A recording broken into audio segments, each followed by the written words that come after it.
Today I'm going to show you how easy it is to replace an oven element on a Hotpoint Whirlpool oven. This went off during the cooking, halfway through cooking, trip, electric off, switched it back on, all the power came back on, it looks like the oven's working, fans running, lights on, just no heat whatsoever.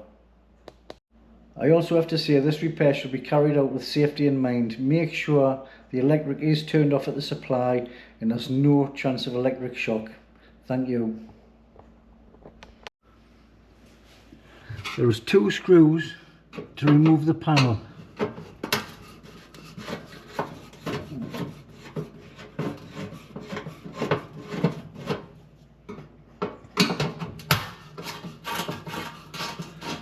Different makes are different. Some have 4 screws, some have the security Torx 2 screws, but this one's just got 2 Phillips screws. So we remove the panel and exposes the element, which is here. Again, there's 1, 2, there's just 1 there. 2, I think there's 7 or 8 mil nuts to remove.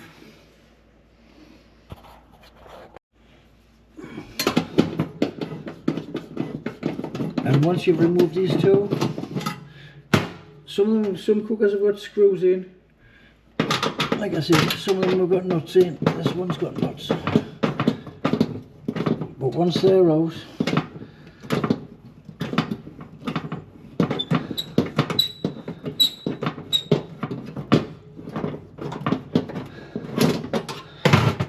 the element's easy enough removed. To remove the element, just pull it forward. Be very careful not to drop the wires behind. Can you see the way they've come out there? Occasionally they might drop off as you pull the element through, but then if that does happen, you've got to take the whole oven out and take the back off to locate the cable. But if you're nice and gentle, they pull out rather easy. And to remove them, just a normal pair of pliers, little wiggle, and off it comes. Again, make sure there's no power under the oven, it's all disconnected while you remove the element. So that's the old element off, and now it's time to fit the replacement. If you would like to test your element before you fit it to confirm that you've got an element that works, if you select your meter to continuity or ohms and go across with the buzzer, the terminals, that's the kind of noise you'll get. That means it's a closed circuit, that means it's working fine. The old one will not buzz, that means it's faulty. So to fit the new element, you've basically just got to reverse the procedure. So it'll be the 2 wires on, like that. Now these have to go through them holes. Just make sure not to nip the cable anywhere, nice and gently. All the way back on. Again,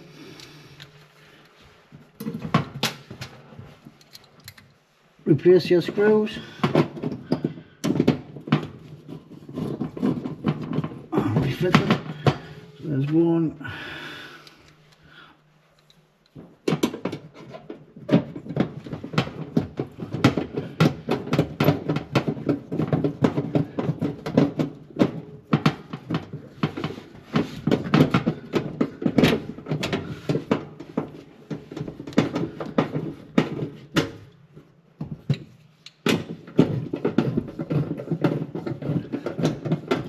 And that is it. That's the new element replaced using only 1 pair of pliers,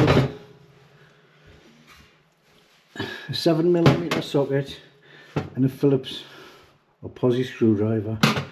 But basically most of them have just got the Phillips screw in, so you would only need that and your pliers, and it's not a big job as long as you haven't got to remove the oven. Because some elements have got bars on here and they've got nuts on the back, so you've got to take the back off the oven, take the nuts off to then remove the element, but not on the Whirlpools, Hotpoints, Indusits, that type of ovens. Zanussi, AEG sometimes bolt from the back, but not on this one. And then again, Back cover fits into 2 grooves at the bottom, there and there.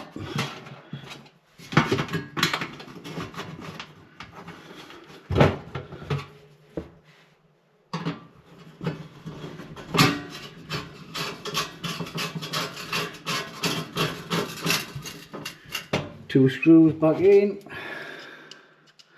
It's a bit of a stretch across the oven door.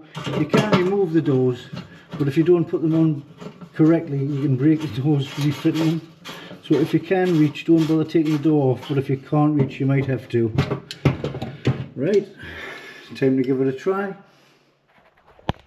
Right, well, power's back on. Now it's time to give it a try. Select fan oven, 180 degrees, and play. And we'll just see what happens.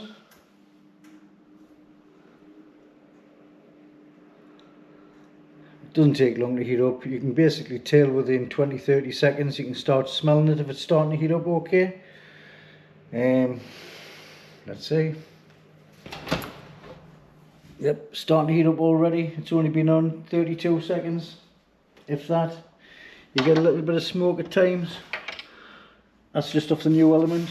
And it might smell a bit strange at first. Don't panic, that's normal. It will settle down after 1 use or so. Anyway, thanks for watching the video. See you on the next one. Let's try it. Yep, it's red hot. It's working fine now. That's the element replaced and working perfect. The best thing you can do though, when you order a spare or buy one, make sure you buy a genuine part. There is a lot of cheap parts available on the market, but they really are poor quality, and you could find yourself changing the element every 3 or 4 months. Whereas if you buy the genuine part, it might cost you a bit more, but it'll last you a lot longer in the long run, and it'll be a lot more efficient. Anyway, thanks for watching. Join us on the next one, see what I'm up to next. Thank you. Bye.